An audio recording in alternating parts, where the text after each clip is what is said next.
Lanjut cerita Bijutsu Bugel Part 2 tengah malam, Uchida duduk di kamarnya sambil menatap jam.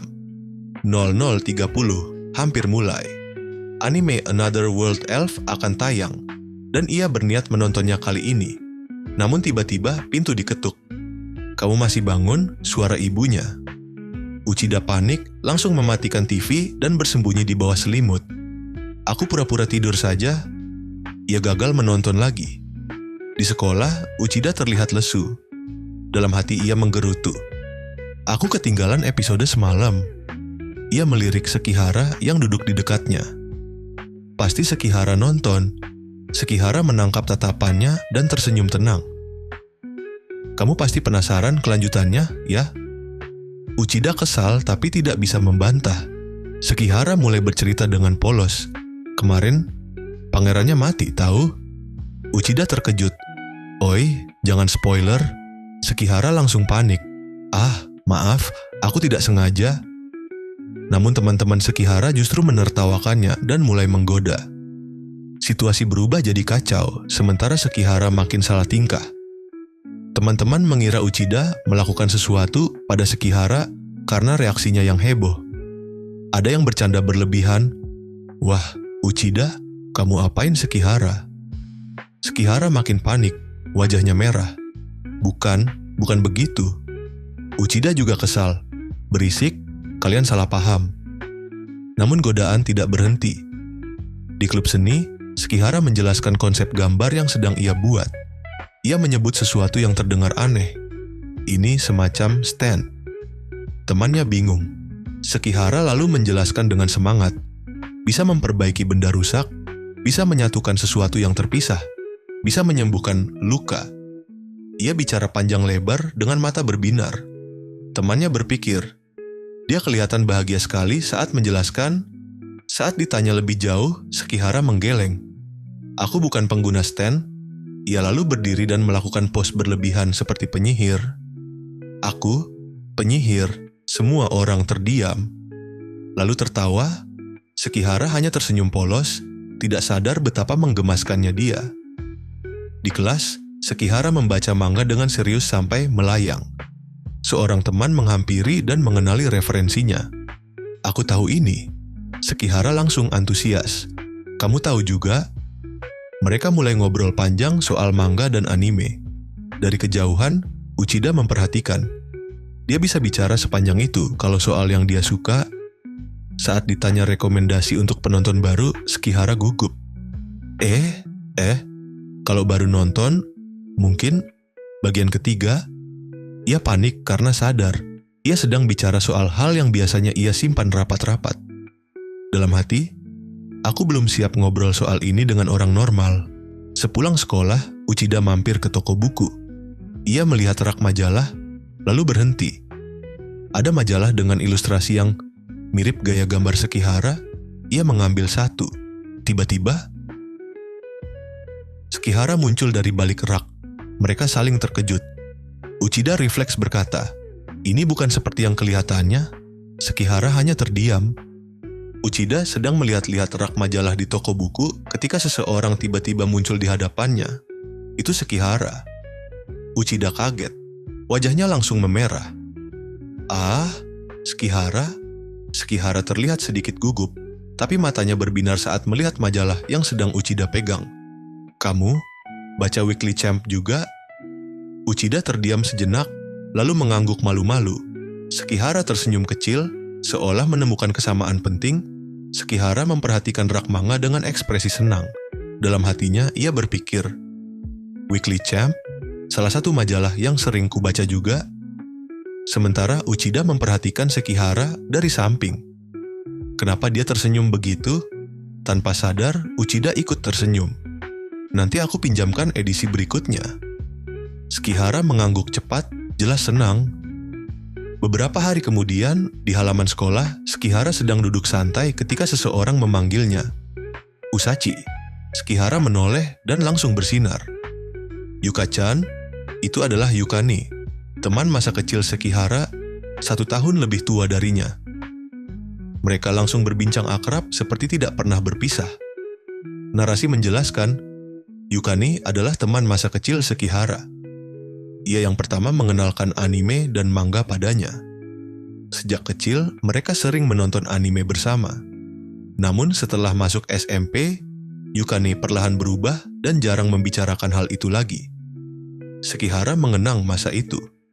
Setelah masuk SMP, semua orang berubah. Teman-temannya mulai menganggap anime itu kekanak-kanakan. Beberapa bahkan berkata, masih nonton Pokemon, memalukan. Uchida pernah menegurnya pelan. Jangan bicarakan hal seperti itu di depan orang lain. Sekihara hanya diam.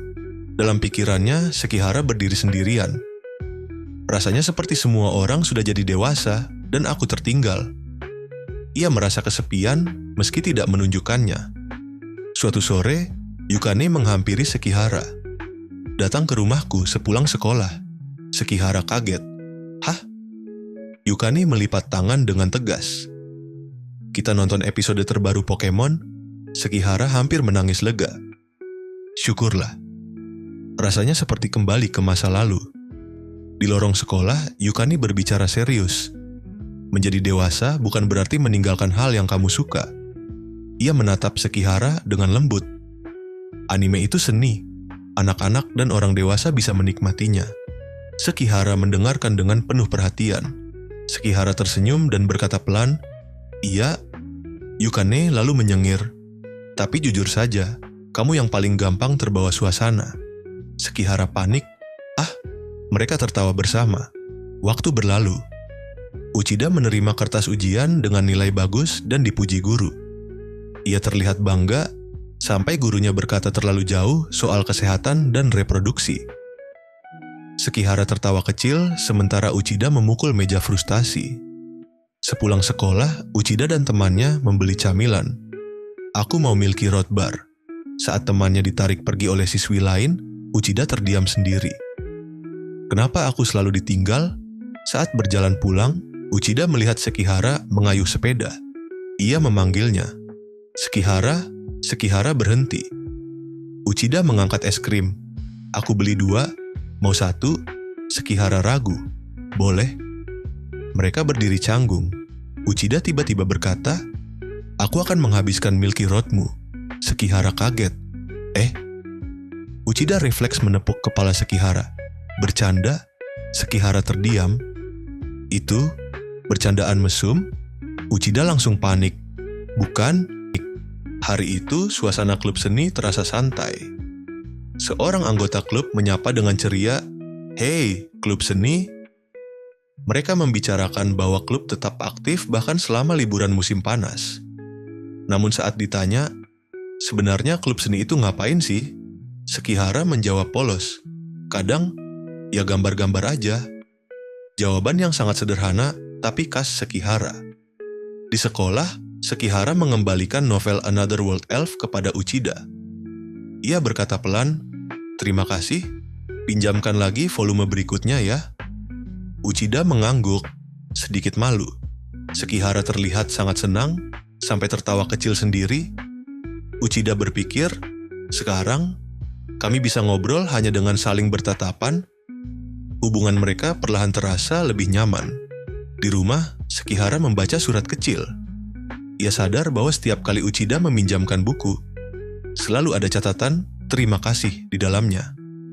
Sekihara tersentuh. Ia berkata dalam hati, kalau begitu, aku juga akan membalas dengan surat. Ia mulai menulis surat ala klub seni, lengkap dengan gambar kecil. Sekihara tersenyum. Aku punya cukup girl power untuk bertukar surat dengan teman laki-laki. Namun di sekolah, gosip mulai muncul. Teman-teman membicarakan, katanya kalau perempuan jatuh cinta, dia jadi lebih cantik. Sekihara langsung panik. Tubuhnya gemetar. Jangan-jangan mereka ngomongin aku? Ia jadi semakin canggung sepanjang hari. Malamnya, Uchida membuka surat dari Sekihara.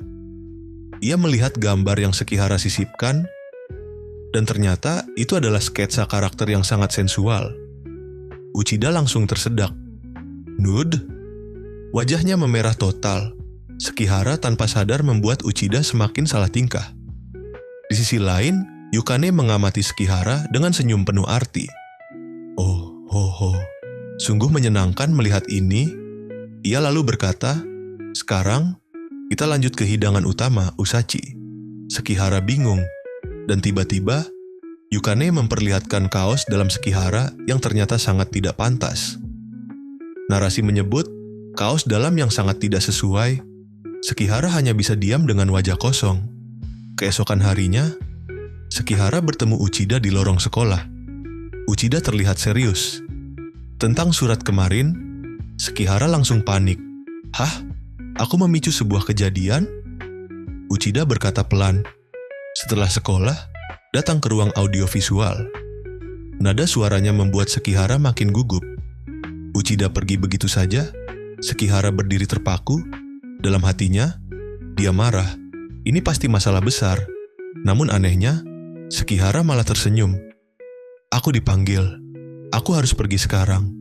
Ia berlari kecil dengan semangat. Narasi menutup dengan kalimat, "Dia dipanggil," dan itu terasa seperti sebuah bom besar. Di akhir ini, kita melihat Sekihara dan Uchida semakin dekat lewat surat dan buku. Sekihara mulai merasakan perasaan baru tanpa sadar. Uchida semakin sulit menyembunyikan reaksinya. Yukane menjadi pengganggu, sekaligus pendukung. Pertemuan sepulang sekolah menjadi klimaks besar. Terima kasih sudah menonton. Jangan lupa like, comment, dan subscribe.